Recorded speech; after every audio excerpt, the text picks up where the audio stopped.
This episode opens with Corlys's fleet ablaze and the first introduction of Crabfeeder on screen. Caraxes enters with Daemon on Dragonback, burning the Triarchy army in search of Crabfeeder, who appears to have grayscale.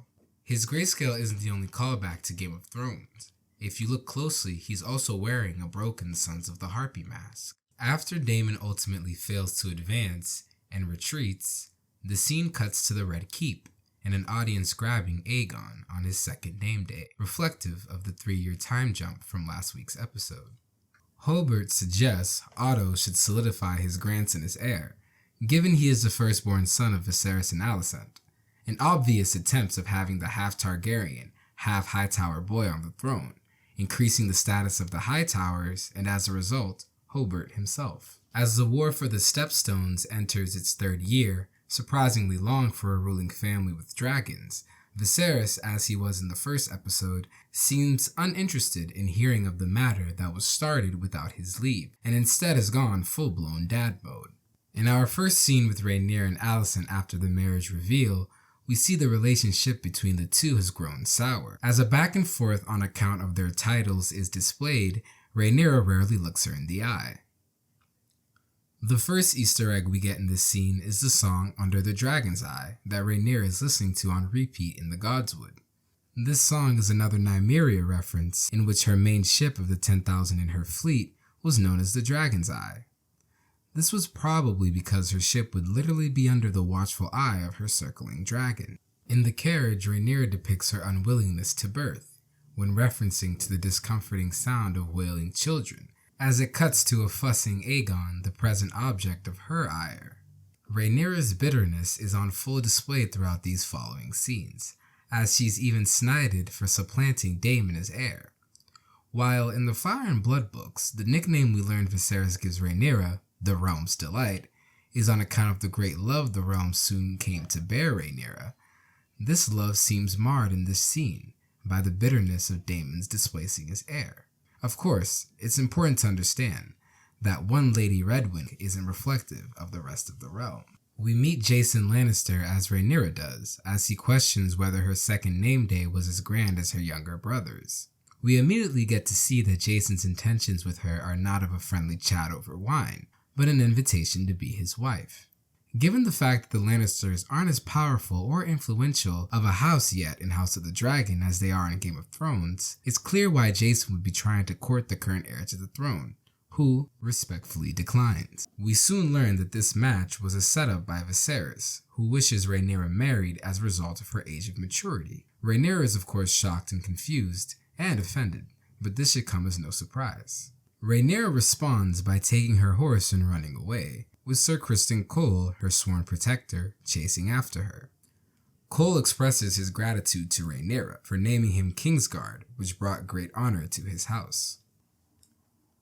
Otto continues on about how important it is that they hunt this White Hart, as it would mean good omens for his grandson Aegon on his name day.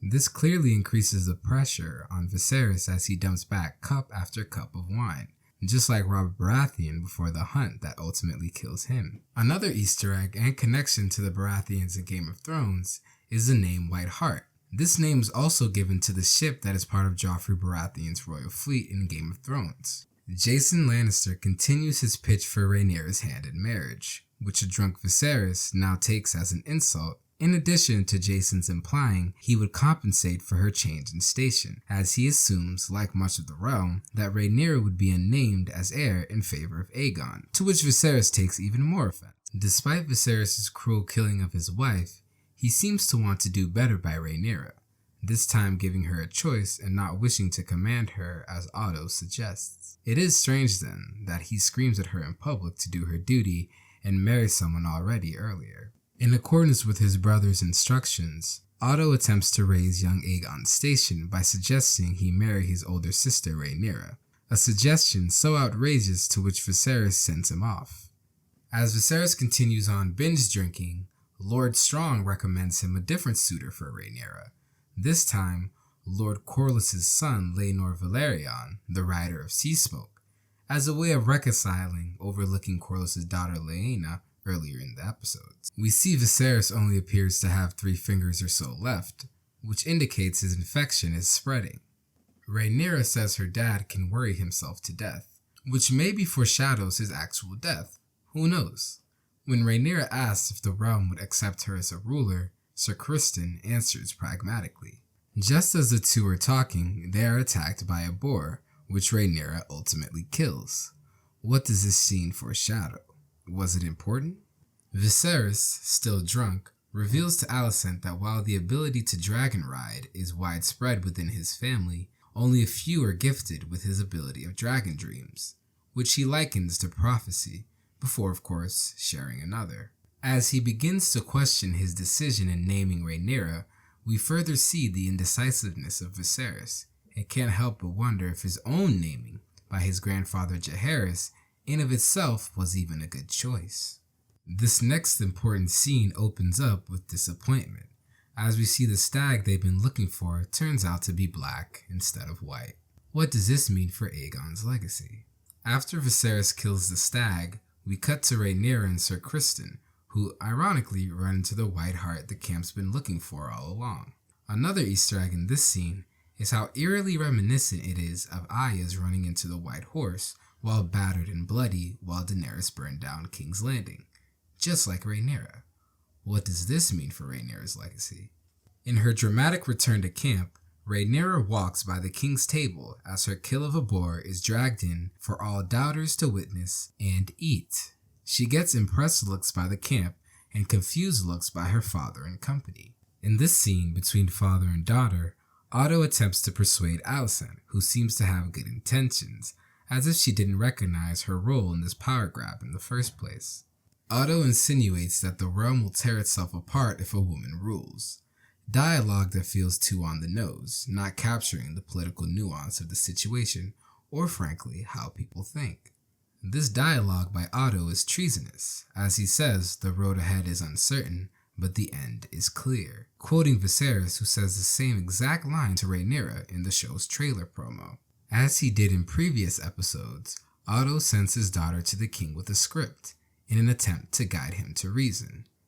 In this scene, we see a hungover Viserys as apolitical as ever, just now realizing that being a ruler means you can't please everybody, and needing to be posed the question of whether or not sending aid will actually help his kingdom, and by extension, himself and his reputation. It's not that Alicent is the smartest war commander after all, but it's pretty obvious that helping out the fleet that defends your maritime borders is the way to go. In this candid scene between Viserys and Rhaenyra, he reinforces her need to marry and multiply, and gives her the ability to find her own match, which she clearly appreciates. Viserys, which is important to note, swears to Rhaenyra that she will never be supplanted, by him, of course. Returning to the Stepstones, we learn why the war has gone on as long as it has. Though they have dragons, the crab feeder and his men use the caves and archers as cover. We see Vaemon's discontent with Daemon, which clarifies the earlier letter sent to Viserys for aid.